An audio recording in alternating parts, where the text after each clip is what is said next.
श्री विष्णु पुराण प्रथम अंश 11वां अध्याय। ध्रुव का वनगमन और मरीचि आदि ऋषियों से भेंट। श्री पराशर जी बोले, हे मित्र, मैंने तुम्हें स्वयंभू मनु के प्रियव्रत एवं उत्तानपाद नामक दो महाबलवान और धर्मज्ञ पुत्र बतलाए थे। उनमें से उत्तानपाद की प्रेयसी पत्नी सुरुचि से पिता का अत्यंत लाडला उत्तम नामक पुत्र हुआ।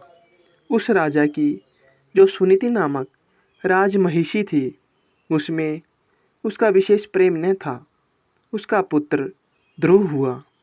एक दिन राज सिंहासन पर बैठे हुए पिता की गोद में अपने भाई उत्तम को बैठा देख ध्रुव की इच्छा भी गोद में बैठने की हुई, किंतु राजा ने अपनी प्रेयसी सुरुचि के सामने गोद में चढ़ने के लिए उत्कंठित होकर प्रेमवश आए हुए उस पुत्र का आदर नहीं किया। अपनी सौत के पुत्र को गोद में चढ़ने के लिए उत्सुक और अपने पुत्र को गोद में बैठा देख सुरुचि इस प्रकार कहने लगी, अरे लल्ला, बिना मेरे पेट से उत्पन्न हुए किसी अन्य स्त्री का पुत्र होकर भी तू बेवजह ही क्यों ऐसी लालसा रखता है? तू अविवेकी है, इसलिए ऐसी अलभ्य उत्तमोत्तम वस्तु की इच्छा करता है। यह ठीक है कि तू भी इसी राजा का पुत्र है, तथापि मैंने तुझे अपने गर्भ में धारण नहीं किया। समस्त चक्रवर्ती राजाओं का आश्रय रूप यह राज सिंहासन तो मेरे ही पुत्र के योग्य है। तू व्यर्थ क्यों अपने चित्त को संताप देता है? मेरे पुत्र के समान तुझे व्यर्था ही यह ऊंचा मनोरथ क्यों होता है? क्या तू नहीं जानता कि तेरा जन्म सुनीति से हुआ है? हे द्विज, विमाता का ऐसा कथन सुन वह बालक कुपित हो पिता को छोड़कर अपनी माता के महल को चल दिया, जिसके होंठ कुछ कुछ कांप रहे थे। ऐसे अपने पुत्र को क्रोध युक्त देख सुनीति ने उसे गोद में बिठाकर पूछा, बेटा, तेरे क्रोध का क्या कारण है? तेरा किसने आदर नहीं किया? तेरा अपराध करके कौन तेरे पिताजी का अपमान करने चला है? ऐसा पूछने पर ध्रुव ने अपनी माता से वे सब बातें कह दी जो अति गर्वीली सुरुचि ने उसे पिता के सामने कही थी। अपने पुत्र के सिसक सिसक कर ऐसा कहने पर दुखी सुनीति ने खिन्न चित्त और दीर्घ निश्वास के कारण मलिन नयना होकर कहा, बेटा, सुरुचि ने ठीक ही कहा है। अवश्य ही तो मंदभाग्य है। हे वत्स, पुण्यवानों से उनके विपक्षी ऐसा नहीं कह सकते। बच्चे, तू व्याकुल मत हो, क्योंकि तूने पूर्व जन्मों में जो कुछ किया है उसे दूर कौन कर सकता है, और जो नहीं किया वह तुझे दे भी कौन सकता है। इसलिए तुझे उसके वाक्यों से खेद नहीं करना चाहिए। हे वत्स, जिसका पुण्य होता है उसी को राज आसन, राज क्षेत्र तथा उत्तम उत्तम घोड़े और हाथी आदि मिलते हैं। ऐसा जानकर तू शांत हो जा। अन्य जन्मों में किए हुए पुण्य कर्मों के कारण ही सुरुचि में राजा का प्रेम है, और पुण्यहीन होने से ही मुझ जैसी स्त्री केवल भार्या भरण करने योग्य ही कही जाती है। उसी प्रकार उसका पुत्र उत्तम भी बड़ा पुण्य पुंज संपन्न है, और मेरे पुत्र तू मेरे समान ही अल्प पुण्यवान है।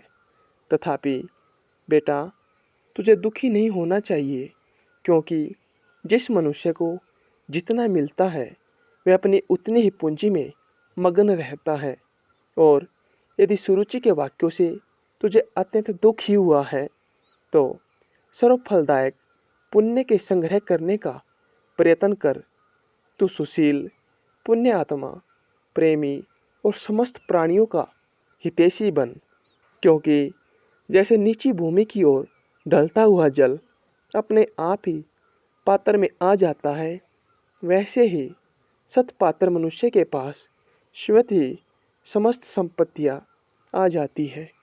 ध्रुव बोला, माताजी, तुमने मेरे चित्त को शांत करने के लिए जो वचन कहे हैं वे दुर्वाक्यों से बिंधे हुए हैं, मेरे हृदय में तनिक भी नहीं ठहरते।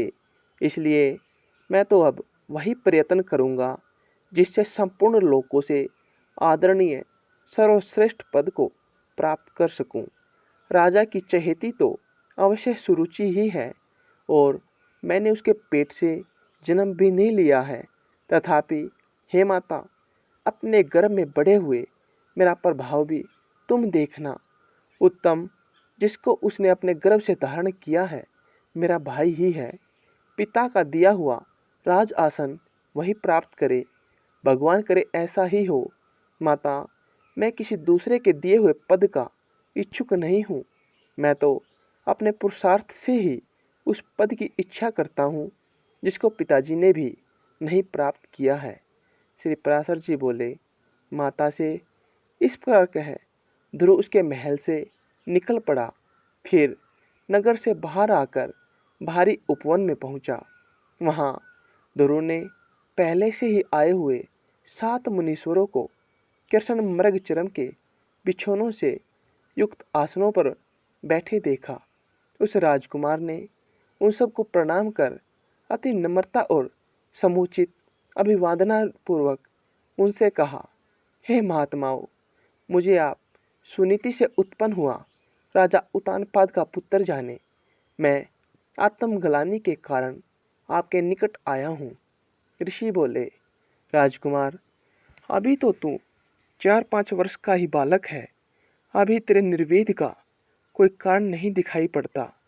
तुझे कोई चिंता का विषय भी नहीं है, क्योंकि अभी तेरा पिता राजा जीवित है। और हे बालक, तेरी कोई इष्ट वस्तु खो गई हो ऐसा भी हमें दिखाई नहीं देता, तथा हमें तेरे शरीर में भी कोई व्याधि नहीं दिखाई पड़ती।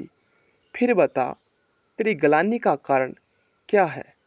तब सुरुचि ने उसे जो कुछ कहा था वह सब उसने कह सुनाया।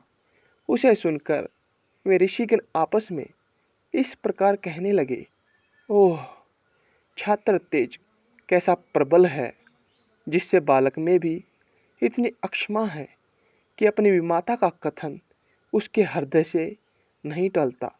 हे क्षत्रिय कुमार, इस निर्वेद के कारण तूने जो कुछ करने का निश्चय किया है, यदि तुझे सही लगे तो वह हम लोगों से कह दे। और हे अतुलित तेजस्वी, यह भी बता कि हम तेरी क्या सहायता करें, क्योंकि हमें ऐसा प्रतीत होता है कि तू कुछ कहना चाहता है। ध्रुव ने कहा, हे द्विज श्रेष्ठ, मुझे न तो धन की इच्छा है और न राज्य की। मैं तो केवल एक उसी स्थान को चाहता हूँ जिसको पहले कभी किसी ने न भोगा हो। हे मुनिश्रेष्ठ, आपकी यही सहायता होगी कि आप मुझे भले प्रकार यह बता दें कि क्या करने से वह सबसे अग्रगण्य स्थान प्राप्त हो सकता है। मरीचि बोले, हे राजपुत्र, बिना गोविंद की आराधना किए मनुष्य को वह श्रेष्ठ स्थान नहीं मिल सकता। अतः तू श्री अच्युत की आराधना कर।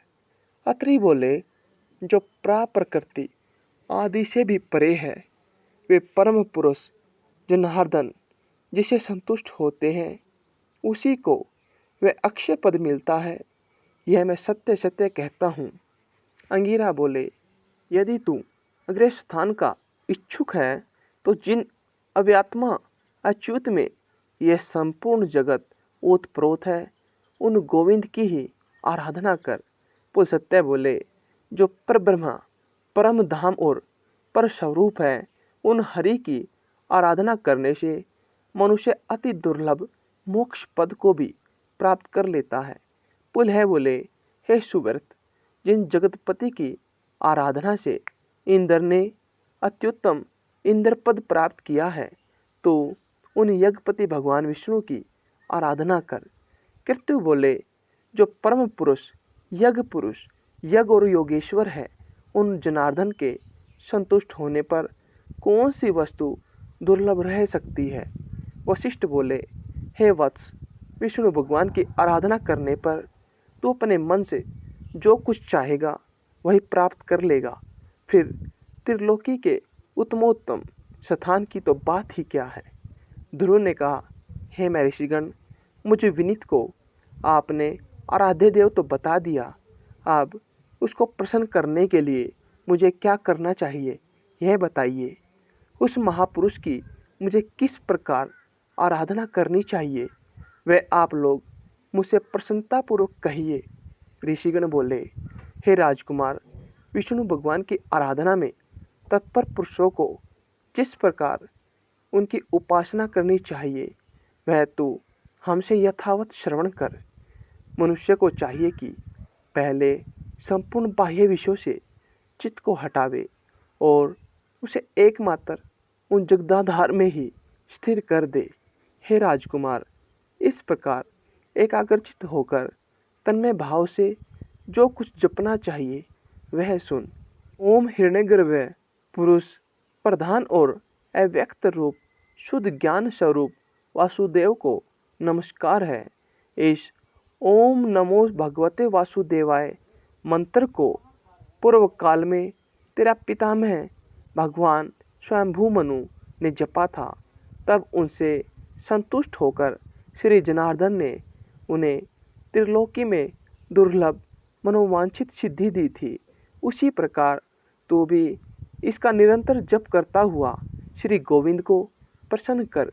यहाँ श्री विष्णु पुराण के प्रथम अंश का 11वां अध्याय समाप्त होता है।